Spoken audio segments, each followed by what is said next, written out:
the Happy Scientist Podcast. Each episode is designed to make you more focused, more productive, and more satisfied in the lab. You can find us online at bitesizebio.com/happy scientist. Your hosts are Kenneth Vogt, founder of the executive coaching firm Vera Claritas, and Dr. Nick Oswald, PhD, bioscientist, and founder of Bite Size Bio.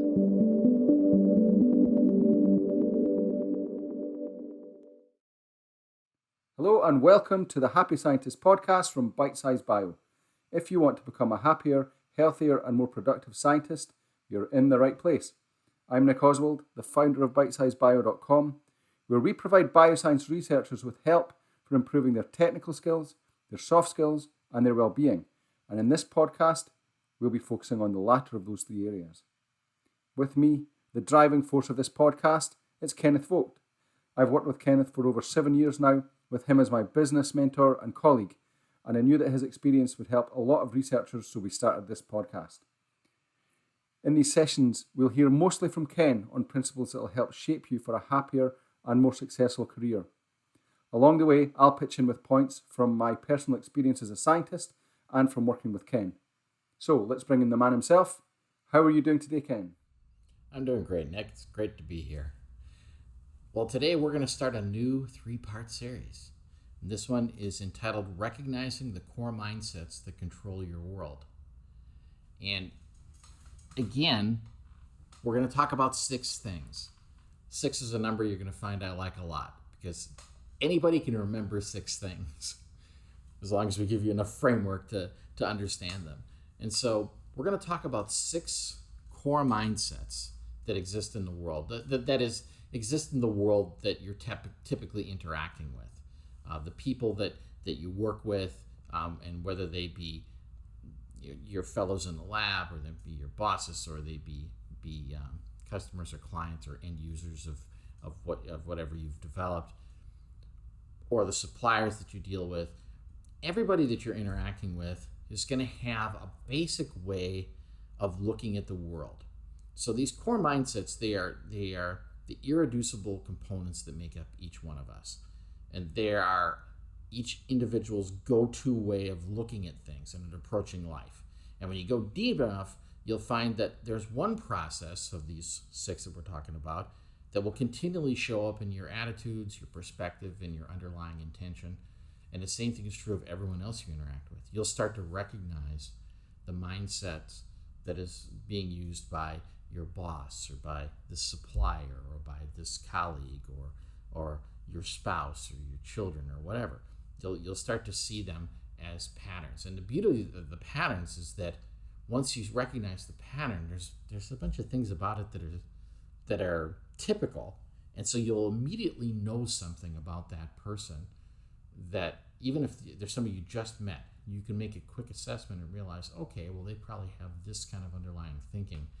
And it can really help your interaction with them. It can help you. It'll help you to understand them. It'll help you to get them to help you do what you need to do. And if you understand your own mindset, it'll help you realize this is what I need to be satisfied. This is what I need to be functional and to get things done. And it'll also help you realize what I have to do to interact with others, because these mindsets, they kind of stack on each other. So just to chime in with how I understand these, so Ken, is that this is a concept that you've put together, I believe. Is that correct? Well, I'll go into the history of how I got to it. Yeah. But if you have okay, you're going to the history. Okay, that's fine. My understanding is that whether you came up with this yourself or it was derived from something else, this is a kind of observational grouping of people into everyone can be grouped into one of 6 categories. Not exclusively. It's not like it's not that everyone's the same, but varying degrees, I think. But the main idea is that it's like what we talked about, the 6 human needs in the last few sessions. It's one way of looking at the world. It's one way of looking at people. It's not claiming to be a panacea, but actually I have found that since Ken showed me this concept, I find it remarkably accurate and or remarkably, it's remarkable how people map to one of these 6 areas in general, and how helpful it is to understand where people are having conflicts or where people are not seeing things in the way that you do, and so on. And again, that helps great with conflict resolution, helping to meet people's core needs and so on. Exactly. And, as Nick is saying, this is not meant to be perfect, but it works 98% of the time. 98% of the time, you're going to know exactly what you're dealing with, and it really, really helps to clarify matters. It works all of the time, 98% of the time. So I quite like that. Yeah, it takes the guesswork out of it, and it takes the uncertainty out of it, and that can really be helpful. Now, there is a history to this, and yes, I did develop these 6 core mindsets. However, I stand on the shoulders of giants, and the people that went before me are kind of interesting, so I think it's worth talking about. Now, these are also scientists, but they're in a different kind of science. We're talking about sociologists and psychologists. And I realize for folks in the hard scientists, they might find that a little squishy. However, I think if you look at some of this stuff and you see the development of it, you will recognize a pattern that looks very familiar to you. That this is about experiment and results and learning what works and learning what doesn't work. It's the same kind of thing. This all began with something. It was a concept called spiral dynamics that was developed by a professor of psychology that his name was Clare Graves. And this was really more of a sociological outlook on the world. He was looking for how do human societies develop? And you think, okay, well, what does that have to do with me in the lab? And I'll grant you, not much. And in fact, his thinking about this didn't really get that much attention, and he eventually died, and that was that. But a few other psychologists years later picked up on this and thought, while it makes sense from a sociological standpoint, is there a psychological application for this? And they found that there was. So these 2 scientists were Christopher Cohen and Don Beck. And they took Clare Graves' work and said, let's try and apply this to individuals. And they went down a long rabbit hole, and it's complicated and messy. And I looked at all that, and I thought this is really fascinating, but what can we do to make this applicable to just average people in their normal working lives? Because again, my practice was consulting for people in business. And so I developed this, again, a system that had to have 6 components, because 6 was a number I knew that people could remember and that they could take forward day by day. And so I thought, how much of this can I map on? And I found it wasn't as difficult as I thought, because I first looked at it and they had so many levels. They had like 13 levels of things. And it was just too much to remember. It was too much for me to remember, and I was into it. But then I realized out of these, actually most of those levels don't matter. They either they're just not common in modern society anymore, or they're not yet common in modern society, because they also are they were considering about how will mankind continue to grow. So, well, let's stick to where mankind is here. Let's stick to what we've got now.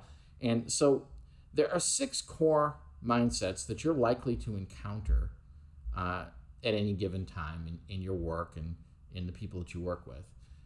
If somebody isn't among one of these 6, they're either unqualified to be part of your world, or they have gone beyond it. and so they don't matter in your world. In your world, you're going to encounter these 6 groups, and you'll probably just encounter 2 or 3 of them most of the time, but it's good to know about the others that are around the edges too. And so we're going to talk about these. Now, the reason this thing was originally called spiral dynamics is because it was about an upward spiral of development. So you can imagine then that every step of the way expands on the one that was before it. So I hesitate to call these things as moving, upward or left to right, like one is better than the other. Because the fact is, and this is something I'm going to come back to again and again, whatever level somebody's at, they are absolutely doing the best they can. If they could do better, they would move to the next level. So we have to understand when we're dealing with people, when we're talking about these mindsets, if they have a certain mindset, they don't have it because they're lazy or they're stupid or they're unwilling. They are doing what they can do. And just that right there, if you start to recognize of all the people you deal with, and especially the difficult people, that they're doing the best they can do, you'll start to take a different view of things. Yeah, it's quite an important point there to realize, isn't it? That what you're doing is looking at a kind of overall map of how the mind, not as a collective, but how the mind in general develops, and there's various reasons why people will, depending on your upbringing or whatever, where you will begin on that, on this kind of in these classifications, if you like, but it's possible to move again, moving to the next level of this this series of mindsets is. Would you say that maps onto the growth that we talked about in the previous episodes? Definitely. And another thing you're going to see about this too is that it maps to groups as well as it does to individuals. So you're going to see that departments have one of these mindsets, or whole academic organizations, or whole companies, or certain groups of people, and again, it just adds this crystallization to things when you're looking at the world, and you just go, I get that. There's a structure here that I can, as a starting point for me to understand this. So, another nice thing, this comes all the way back to Dr. Graves' original work.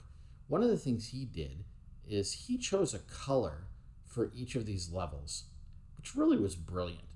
And as a memory tool, it's great too. And it's a joke that Nick and I have, that we talk about colors all the time in his business, and of course I've trained some of his people too, some of his management people. So they are often talking about so and so's orange or so and so is green, and it's an automatic conveyance of a bunch of information between one person and another in a single word. So it's useful to think of these things in colors too. And what I think actually is an important point though, because you can be talking about someone, as you'll find out once we get through and figure and sort of explain what each color is. When you're talking about someone being orange or someone being of a green mindset, then if you didn't have that classification and realize that those are two very different mindsets, then you could be criticizing that person for just being difficult or not seeing it the way you see it. But if you say, okay, they're orange, so they're looking at it this way, but I tend to look at it another way, and so it's just realizing that they look at the world in a different way. So it actually, again, it diffuses the situation, because you can say someone's being orange or red or whatever, or operating with that mindset, and you get a different viewpoint on how they're thinking, or not a viewpoint, you give a different acknowledgement to how they're thinking, and then it helps you to understand why they're coming from that place. Right. And it offers you an opportunity to be more compassionate to a person, especially if they're coming from a level that is below your typical level. And you might think compassion is not really in my job description, but it's really useful. When you realize that somebody is coming from that place, and instead of seeing them as inferior or stupid or less educated, you realize, oh no, they're just purple. That's what's going on. It's just a different mindset. Yeah, I really, although the original idea is that it's an upward spiral, I'm quite uncomfortable about the idea of saying that that's better. I just don't think we have another word, you know. But it's just different ways of looking at the world, literally, and it's possible to move from one to the other. Yeah. I mean, it's like, is a cell inferior to an organ? Is an organ inferior to a body? Well, they're different. They're being what they're being. So we're going to talk about the first two today, and we're going to start at the least developed point, and you're gonna know some people like this. You're gonna recognize this right away. The first one we're going to talk about, we call connectors. That's the label for them. And connectors are purple. So remember purple. These are going to be the memory tools for this. Somebody who's a connector thinks in a tribal fashion. They've grouped up with other people for survival, and they become all about the group. The group is more important even than themselves. They don't really see their own personal identity as being very important. They're much more important as a member of the group, and the group has to survive. So they'll protect the group ardently. They'll be all about that.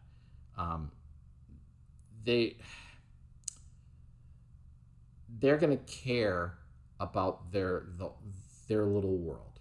So you can imagine, just to use an example, that maybe somebody in accounts payable, you're looking at them and going, man, they're so difficult to deal with.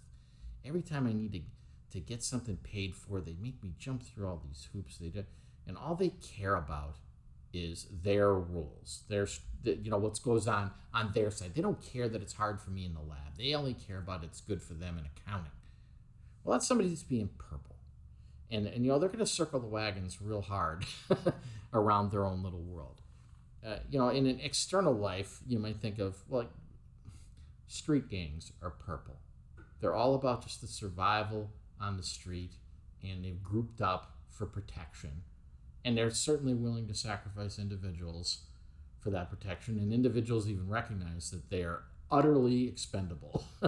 That's part of the purple mindset. And you can imagine the kind of fear that people live in when they realize that they are expendable all the time. But we see the same thing happen in academia. We see the same thing happen in the corporate world too. It's not just happening on the street. There are people that are running scared all the time, and that's part of the purple mentality. So another way that I think of, to get, or another sort of grouping to look at, is what about countries? So for example, a purple country would be North Korea, maybe? Yeah, North Korea is definitely a purple country. So it's about the collective. Individuals are expendable, and the collective is more, and it's all about survival. Exactly. And that can have the literal meaning of survival, but it can also be a little more developed than that. But it's the same attitude. Corporate survival. Yeah, corporate survival. I'm going to keep my job. Really matters. Yeah. And folks like this, you just got to provide them with a lot of comfort, and you definitely got to listen to when they tell you, and they will tell you what matters to them and what they have to protect and what has to stay safe for them. Make sure you protect it.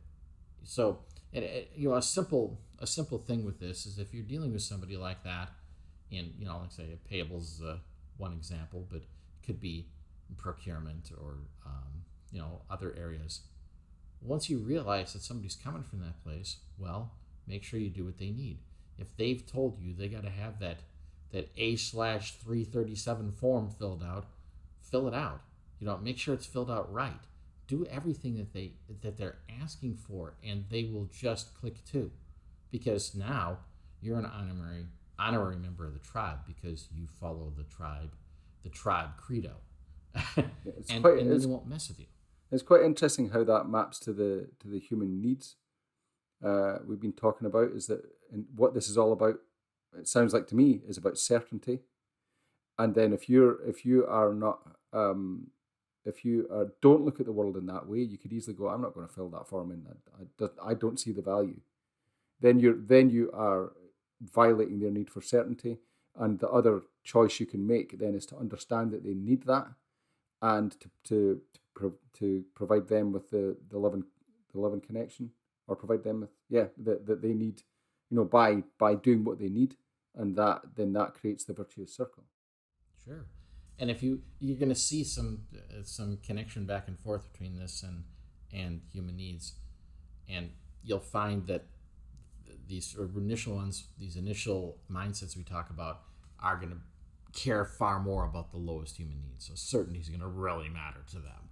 It's going to matter, and connection will matter to a certain degree, but probably not with you, because you're probably not going to be part of their tribe. You're just going to be you're acceptable. You're not harmful to our tribe. Certainty may be the only way you can really connect with them, and so that's what you do. And even significance won't matter that much to them, because they don't feel significant. They don't care about significance as much. I mean, everybody has it, but they care about being significant in their tribe. But outside of the tribe, nobody matters. And so, how does this map onto something like? So, say you are orange, which we'll get to later. Can you be? Are you not likely to form a friendship with a purple person, or is it kind of that'll be the sort of person you don't feel a connection with? Yeah. Well, I will definitely expand upon that on the third episode of this series. But you're going to find the people that you gravitate toward are either in your same mindset or an adjacent mindset. And to span multiple mindsets takes a great deal of effort and a certain kind of exceptional way of thinking. So you're not going to find these purple people reaching out much to you. And the reason I'm saying that is if you're listening to this podcast, you're probably not purple. You're probably somewhere at one of the levels beyond this, and you'll see this as this is unfolding. And so it's good to know about those people, because they are certainly in our world. And it's good to know about that compatibility thing, I think, because I don't know about you, but you go through life thinking, why can't I connect with those people? Is it something wrong with me, or is it something wrong with them? So you can be either not compassionate to yourself or not compassionate to them. But if this helps to realize that actually we just don't look at things in the same way, but we can try you can try and make life easier for that person, when your paths do cross. Yeah, exactly. And you can also realize why, like, hey, there's no point in my working over the top on making this be the chummiest relationship ever, because it's probably just not going to happen. So you don't need to worry about it. There's nothing wrong. Yep. So now imagine the other thing that's going to happen here in these core mindsets. It's going to be something similar to what we found with human needs. There was an inward focus and an outward focus. Well, as these things spiral upward, the inward and outward focus keep changing back and forth. So purple actually had an outward focus because it's focused on the tribe, on the group. Well, what happens when somebody who's purple decides to take it up a notch and look inward? Well, then they become what we call an independent. And an independent we call red. Well, a red person, imagine coming out of that kind of tribal environment and finally going, you know what? I matter. I personally matter. So a red person starts turning their focus into themselves. And you think about red is great. Red is a loud color. And independents, they like to be seen. And they like everything to be all about them. And you probably know a lot of people like this. They show up everywhere. And it's funny that on one side, as we talk about red, you're going to hear a lot of things that sound undesirable. They're selfish. They only care about their own needs. They they want all the attention. They suck all the oxygen out of the room. And you think, oh, that sounds awful. But some red people are pretty fun. And as long as you're on the same page as them, then everything's awesome. And I think about like some musicians I know that are very red. Well, yeah, it's part of what makes them a great performer, because they just up there being themselves, and it doesn't matter how outrageous it is or how over the top it is. And a lot of people look at that and go, man, I wish I could be like that. So that's the thing about red folks. That what you have to get focused on when you're dealing with somebody that's red is you got to find out as quickly as possible, what are they after? What is it that matters to them? And usually it's not that hard because they're not that quiet about it. But once you figure that out, it's like, well, to deal with a red person is pretty easy. Give them what they want. Now, obviously that's within the bounds of, is what they want what you want? Is it for the greatest good? Is it beneficial to give them what they want? But oftentimes it is. Often they don't want anything that uncommon. And again, back on human needs, they're looking for significance. Boy, do they care about significance, man. And they like variety too. You know, that's part of the red game. So. And what about the idea of, you know, you give them what they need? What about the idea of kind of creating a dependency there? Is that something you would be concerned about? It's got to be. Well, with red people, it generally is pretty transactional. So I wouldn't be as concerned about dependency unless you're talking about for yourself. A red person will definitely take advantage of you if they can. Because again, their outlook is just like everybody else. They think everybody else sees the world the way they do. And they're taking care of their own interests. So they're looking at you going, well, it's your job to take care of your interests. So in that regard, at any given moment when you're dealing with a red person, you can do some things you can't do with other people. You can be very direct with a red person. You can say to them, oh, I'm not doing that because that's not what I want. Here's what I want. And a red person will be like, yeah, I get that. That's completely how I think. You know? Yeah, that's another really interesting application of this idea is how you approach people. Then you don't approach a purple person in the way that you would approach a red person. Just to you don't broach a problem or address a problem with a purple person in the same way as you would with a red, and so on. Yeah, I guess you'll be opening that up as we go in. Yeah. To this. Well, and now that you've brought that up, let's look at that, and we can use these two as a comparison. You know, why wouldn't I go to a purple person and say, no, I'm not doing that. Here's what I want. So from the purple person's standpoint, it's like, what I want, why would that ever matter? Yeah, you know? I need form XYZ 32. Yeah, I got to do what the tribe demands of me. You know, so you got to fit into that too. And whether you're inside the tribe or outside the tribe, their thought is that, well, maybe not in my tribe, but you're in a tribe. You know, that's how they look at it. So you don't approach it exactly that same way. But when you realize, when you're thinking about how do they think about things, go, well, I got to fit into their little world structure without rocking the boat too hard because they can't deal with it. Now, there may be times when you're realizing, man, I got to rock the boat here. I got to make something happen. And, well, okay, what do I do now? Well, part of what you can do is you can ask them, it's like, what do you need? If I have to get this done, how do I do it? You know, what would I have to do for you to make that work? Generally speaking, they'll tell you. Sometimes, you know, a purple person won't be terribly creative and terribly, you know, they won't work outside the box too much, but they will tell you what they need in their world. And, you know, if you can ask for that, you can get it. When you're dealing with a red person, it's a little more straightforward. It's like, what do you want? What is it you want out of this situation? They're going to tell you. They're probably telling you already. It behooves you to listen to a red person. When a red person talks, they're gonna tell you everything you need to know. They won't keep any secrets. You know, I mean, not saying that they don't tell secrets, but I'm saying they will be transparent to you if you just bother to listen. The other thing too is then you can look at this and say, you approach a red person with like, okay, here's what I need to do, and this is why it's good for you. You know, that this is why it's good for you is not a message that a purple person will care about. A red person, it's everything. You tell a red person, this is why it's good for your group, and they go, what group? You know? Yeah, I don't care about my department. I don't care about, you know, my university or my company. I care about PhD students. Yeah. Lots of alarm bells ringing for people at the moment. Yeah. And again, think about how this has worked here, just stacking these two together. A purple person, if they grow, If they grow, they will become red.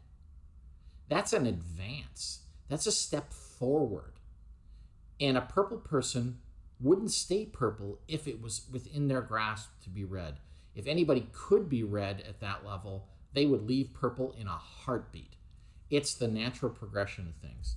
So whenever you see somebody there and you're going, man, why are they being like this? Well, they're being like that because it's all they've got. They're doing the best they can. And, I will absolutely give it to you that dealing with purple people is frustrating. Fortunately, they don't usually rise too high in anything. You're not going to encounter too many purple people in your normal day-to-day work, in your career. Mostly those people will just be on the fringes. You're probably going to encounter a number of red people, though. They won't rise very far, though, but they're going to be around. And sometimes the red people are brilliant. And that's why they continue being red, because they can. They can be red and be obnoxiously selfish, but because they're bringing something special to the table, they're very talented, or they're very, deep into their area of expertise, and they can get away with it. So they don't bother to grow beyond it because they don't have a need to grow beyond it. It's working for them. So you look at it from those standpoints. Now, again, some of you listening, very few, I doubt there are many people listening that are going to have heard purple and thought that's me. They are going to hear purple and go, oh, that's grandma. Or that's, this person or that person. They're going to recognize purple in the world, though. Red, some of you are listening to red going, yeah, that's me. And a red person will be unapologetic about it. Like, yeah, I'm about me. And you should be about you, too.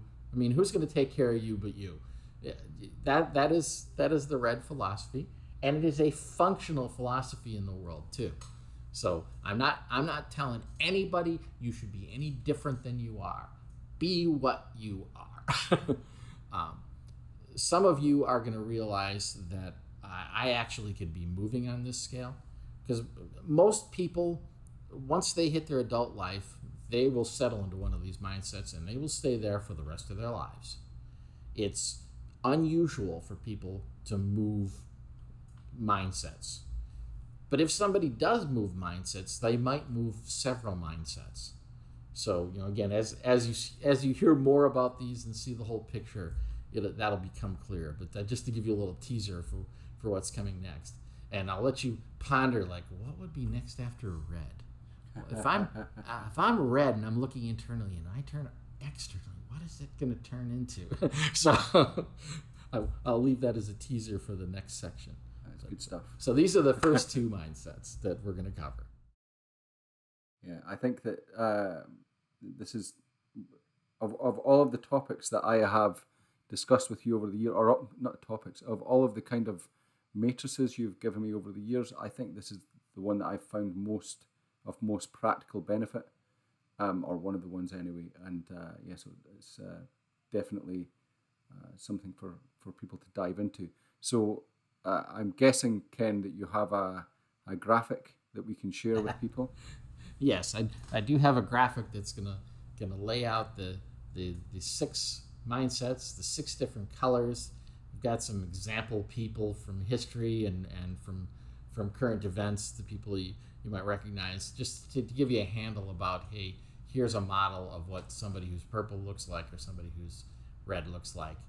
And then you can take that model and map it to your world and say, hey, who's like this? And it'll help you see that. Okay, and so we'll put that graphic on the show notes for this podcast. Again, you can find that at bitesizebio.com/podcasts. Go into the Happy Scientist podcast, and this is episode 4. And the graphic will be on that page for download. And we'll also, of course, be looking at core mindsets in the Happy Scientist Club Facebook group. You can go there, facebook.com/the Happy Scientist Club, and just ask to join, and we will see you in there. So I'm guessing, Ken, that once we go through these, what each of these mindsets is, what it entails, then we'll be able to talk more about how that concept can actually be applied to, it's really easy to think this is judging people, but it's actually not that. It's the exact opposite. It's about understanding people and understanding where your mindset relates to other people and how you... Well, I'm going to borrow that. I haven't heard that one before. That was beautiful. Good. Understanding rather than judging. Beautiful, Nick. I always like it when I make something up and you like it. So yeah, but it really is so easy to think about this being judgmental, but it's not. It really resolves a lot of conflict when you understand these different flavors of people and can act accordingly. So we'll go through the different flavors and then go through ways that you can act accordingly when you meet different people from different mindsets. Sure, and I hope we don't have to sell anybody on resolving conflict. That is, we need other people to accomplish what we want to accomplish. We're not doing simple things in the world. You especially as scientists, you need to work with others, and so it's just really powerful to realize that I can marshal the forces of all these people of these different mindsets to accomplish an end. Oh yeah, I mean, I for one, I guess one of the reasons this is been so transformative for me to have this mapping to refer to is that it removes a lot of resistance. You spend a lot of time just resisting someone who is saying something that makes completely no sense to you, like the person who thinks this form is the whatever the form, that number you gave, the XYZ 37 form. The person who thinks that is the most important thing in the world to get that filled out, and you think it's absolute nonsense. You can spend so much energy resisting that because you don't understand why it's different for them. And but if you switch it around and realize that that's where they're coming from, you don't need to resist it anymore. You can just go with it. They're happy, you're happy, and then you can just focus on growth and contribution. Exactly. It's funny how this stuff all ties back together, isn't it? It's amazing. It's almost as if you've thought about this. Indeed. All right. Well, I'd say that's a wrap for this session, and we'll look forward to part 2 of recognizing the core mindsets that control your world in the next episode. I'm looking forward to it. Okay, thanks everyone, and we'll see you on the next episode.